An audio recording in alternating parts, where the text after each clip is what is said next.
गुजरात के पास मलकपुर नाम का एक छोटा सा गांव था। वहां के लोग टॉफी की खेती करते थे। गांव के खेतों में पेड़ों पर फल की जगह बड़ी बड़ी टॉफियां लटकी होती थीं। गांव वालों ने टॉफी के बड़े बड़े गोदाम बना रखे थे और शहर में टॉफियां बेच बेच कर सभी गांव वाले बहुत अमीर हो गए थे। इसलिए सभी बड़े बड़े घरों में रहते थे। इन्हीं लोगों में से एक व्यक्ति हरिराम था, जो पत्नी सुनीता के साथ रहता था। सुनीता गर्भवती थी। एक दिन उनके घर में बेटी का जन्म हुआ। अरे सुनीता, देखो तो कितनी सुंदर बिटिया है हमारी। बिल्कुल तुम पर गई है। किसी किसी की नजर ना लगे। काला टीका लगा देना। घर में बेटी के जन्म पर हरिराम बहुत खुश होता है और गांव वालों को मिठाई बांटता है। धीरे धीरे दिन यूं ही गुजरने लगते हैं। हरिराम टॉफी बेच बेच कर पहले से और ज्यादा अमीर हो जाता है और उसकी बेटी रानी 7 साल की हो जाती है। सारा गांव खुशहाल था और सब अच्छा चल रहा होता है। तभी अचानक एक दिन बहुत जोर की आंधी आती है। आंधी में बहुत से पेड़ धराशायी हो जाते हैं। देखते ही देखते सारे गांव में अंधेरा छा जाता है और अजीब अजीब सी आवाजें आने लगती हैं। गांव वालों को किसी बुरी आहट का अंदेशा होता है।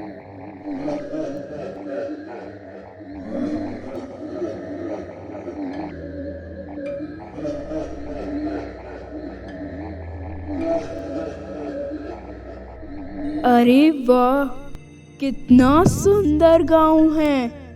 अरे, यहाँ तो टॉफी ही टॉफी नजर आ रही है। लगता है गांव में टॉफी की खेती होती है। मैं ये सारी टॉफियाँ एक बार में खा जाऊंगी। मुझे तो वैसे भी टॉफी बहुत पसंद है। ये कहकर वो चुड़ैल खेत में पेड़ों पर लगी सारी टॉफियां खा जाती है और टॉफी खाने के बाद जब उसका पेट भर जाता है तो वो वहां से चली जाती है। अगले दिन सुबह होने पर श्यामू नाम का आदमी अपने खेत में जाता है तो वहां पहुंचकर दंग रह जाता है। उसके खेत में एक भी टॉफी नहीं होती है और वो दौड़कर गांव पहुंचता है। सभी गांव वालों को सारी बात बताता है। भाइयों, मेरे खेत में एक भी टॉफी नहीं है। पता नहीं, कल शाम को मैं खेत गया था तो सारी टॉफियां वहीं पर थी। अब पता नहीं उन्हें जमीन निगल गई, आसमान खा गया। अब सारा खेत खाली पड़ा है।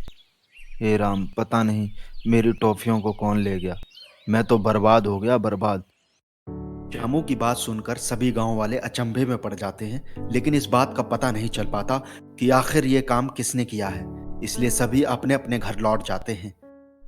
दिन ढलने के बाद वो चुड़ैल वापस गांव में आती है और इस बार वो हरिराम के खेत में पहुंचती है और वहां पेड़ों पर लगी सारी टॉफियां खा जाती है। सुबह होने पर हरिराम को जब ये बात पता चलती है तो वो बहुत निराश होता है और अपनी पत्नी सुनीता को सारी बात बताता है। सुनीता, परसों शामू के खेत से टॉफियां चोरी हुई और अब हमारा खेत भी एक रात में ही साफ हो गया। कुछ समझ नहीं आ रहा, आखिर ये किसका काम हो सकता है। दोनों पति पत्नी बहुत दुखी हो जाते हैं। बगल में बैठी उनकी बेटी रानी ये सारी बात सुन रही होती है और उठकर घर से बाहर चली जाती है। रानी अपने खेत में पहुंचती है और इधर उधर देखने के बाद खेत में बैठकर कुछ मंत्र पढ़ने लगती है। रानी के मंत्र पढ़ने के बाद पेड़ों पर अचानक टॉफियां वापस आ जाती हैं। अगले दिन दिन ढलते ही सभी लोग रात में घरों में सो रहे होते हैं। तभी वो चुड़ैल खेतों में पहुंच जाती है। अरे, इन पेड़ों की सारी टॉफियां तो मैं खा गई थी, तो अब इन पेड़ पर वापस इतनी जल्दी टॉफियां कहाँ से आ गई? पेड़ों पर वापस आई टॉफियां देखकर वो चुड़ैल आग बबूला हो जाती है और खेत में आग लगा देती है। गांव वाले आवाज सुनकर खेतों की तरफ दौड़ते हैं और चुड़ैल को देखकर घबरा जाते हैं। चुड़ैल उन गांव वालों को बिजली के करंट का जोरदार झटका देती है। हरिराम को भी बिजली के करंट का एक जोरदार झटका लगता है। तभी अचानक वहां रानी पहुंच जाती है और अपने पिता की यह हालत देखकर बहुत गुस्सा हो जाती है और चुड़ैल से गुस्से में कहती है, चुड़ैल की बच्ची, अब तेरा खेल खत्म।